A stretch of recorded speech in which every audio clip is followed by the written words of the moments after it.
Le Fils nous dit que la prière, ce n'est pas pour pourvoir à tes besoins ni à mes besoins. Nous sommes têtus, nous ne voulons pas écouter. Ce n'est pas pour satisfaire nos besoins. C'est ça que les disciples ont vu avec Jean-Baptiste. Et les disciples, et même certains étaient membres donc, de l'équipe de Jean-Baptiste. Ils ont posé la question, comme la plupart d'entre nous posons au pasteur. Mais comment on doit faire pour prier pour avoir un mari? Comment on doit faire pour prier pour avoir un travail? Ils croyaient que Jésus allait leur étaler toute une liste de comment faire pour avoir ceci, pour faire cela. Ils s'attendaient à ça. Regardez.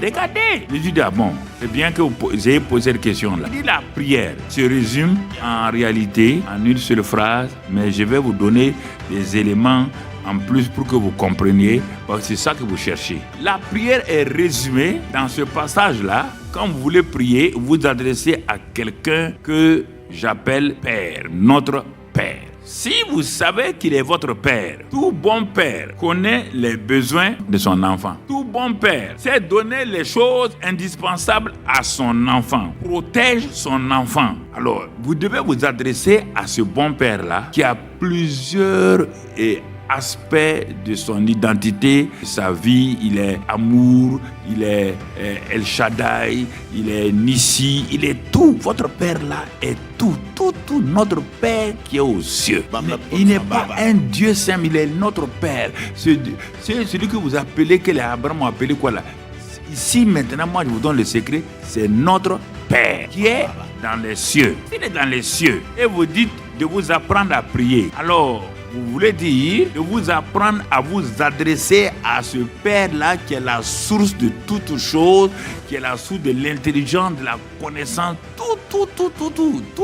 Vous voulez que je vous apprenne à vous adresser à lui. Quand vous vous adressez à lui, en tant que votre Père, au nom de Papa bon Dieu, pour toi, si tu jeûnes là, Papa bon Dieu doit obéir, tu t'en fous de son nom. Tu t'en fous, tu n'honores même pas rien. Ce qui t'intéresse, parce que tu as jeûné et prié. Jésus n'a pas dit ça. Il faut que vous mettiez son nom là à part. Le Père que vous allez invoquer là est spécial. On ne peut pas mélanger son nom avec d'autres noms. Son nom doit être sanctifié, ça veut dire mis à part. Il n'y a pas un autre nom qu'on peut comparer à ce nom-là. Les disciples ont dit, mais c'est pas ça que Jean-Baptiste a appris. Il dit, vous voulez connaître la vraie prière. Pas fini. Troisième élément, puisque vous voulez être des étudiants de la prière. Troisième élément, quand vous allez dans l'attitude où le Père est sanctifié, son nom est mis à part, que ton règne vienne. Ne partez pas pour demander des choses. Non. Que son règne. Dieu,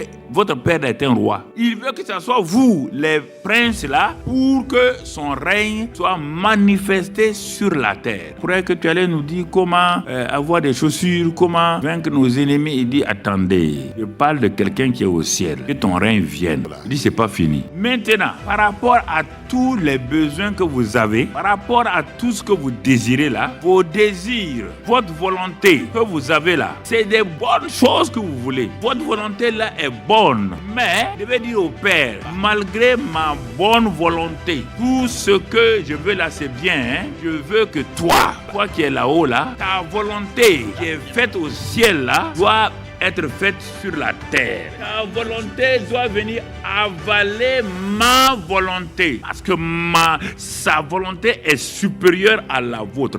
Dans votre volonté, il y a toujours le mal et le bien. Toujours le mal et le bien. C'est ça qui dirige la terre. Mais si votre volonté est soumise à celle de mon Père va commencer à vous écouter simplement. Il faut que ça soit comme ça pour que mon Père vous écoute. Dieu n'écoute pas les besoins. Dieu écoute les besoins qui sont de sa volonté, qui sont soumises à sa volonté. Le reste là n'est plus un problème. Le pain quotidien là n'est pas un problème. Alors que nous on part s'agripper à ça. Si Dieu est le roi des rois, comment va-t-il ne pas te donner le pain? Puisqu'il a dit avant là, si vous êtes méchant, vous en tant que père, regardez comment Dieu il nous dépouille, il nous dépouille quoi. Moi j'ai honte de moi-même parfois. Il nous dépouille, il nous fait asseoir. Le Père que vous allez prier là, le voilà. Et vous aussi, sur la terre, vous êtes des pères. Quand il dit méchant là, il parle des pères terrestres. Les pères terrestres sont limités dans tout.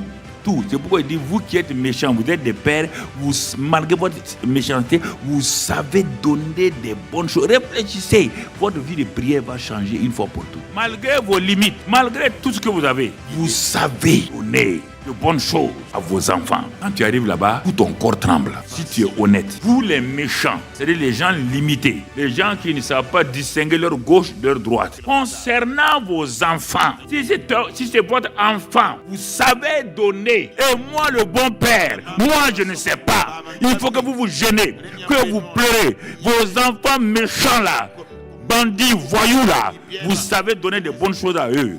Et moi, le bon papa, je ne sais pas donner de bonnes choses.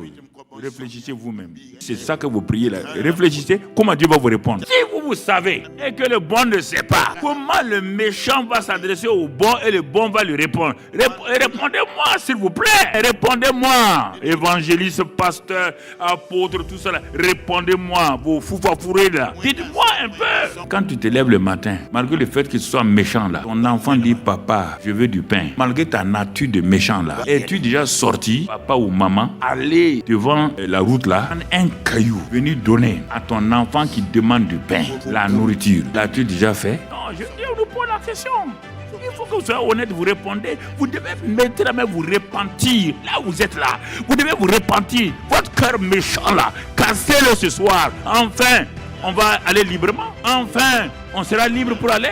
Avez-vous déjà pris un serpent, donné à votre enfant? Avez-vous pris un scorpion, donné à votre enfant? Si vous ne l'avez jamais fait, comment vous pouvez vous imaginer, un temps soit peu, comment vous pouvez même être bête à dire que vous le méchant savez donner et que Dieu le bon va vous donner des mauvaises choses, un mauvais mari, une mauvaise femme, un mauvais travail, et que vous croyez à ça, et vous êtes chrétien? Vous devez démissionner, partir ailleurs. Dieu n'écoute pas les besoins. Dieu écoute les besoins qui sont de sa volonté, qui sont soumises à sa volonté. Le reste là, ce n'est plus un problème. Le pain quotidien là, ce n'est pas un problème. Alors qu'on nous, on part s'agripper à ça. Si vous savez qu'il est votre père, tout bon père connaît les besoins de son enfant. Tout bon père sait donner les choses indispensables à son enfant.